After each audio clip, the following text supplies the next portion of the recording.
ইস্পাহান পারমাণবিক স্থাপনায় শনিবার মার্কিন বিমান হামলার পর ইরান ইসরায়েল সংঘাত এখন তেহরান ওয়াশিংটন কেন্দ্রিক উত্তেজনায় রূপ নিয়েছে।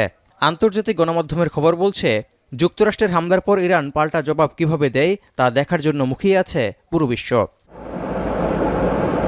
ঠিক এমন সময় সামাজিক যোগাযোগ মাধ্যমে দেয়া এক বিবৃতিতে মার্কিন হামলার প্রতিশোধ নেয়ার অঙ্গীকার করলেন ইরানের সর্বোচ্চ নেতা আয়াতুল্লাহ আলী খামেনি। বলেন, এর জন্য ইসরায়েলকে কঠিন শাস্তি তো পেতেই হবে, যুক্তরাষ্ট্রকেও ভয়াবহ ক্ষতির মুখে পড়তে হবে। কেসারেন শেকড় থেকে শিখরে।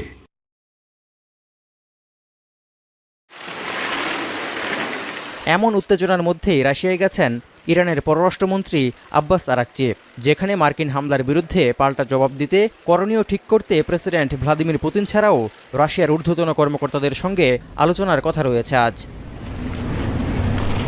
এই অবস্থায় মার্কিন নাগরিকদের জন্য বিশ্বব্যাপী নিরাপত্তা সতর্কতা জারি করেছে যুক্তরাষ্ট্র।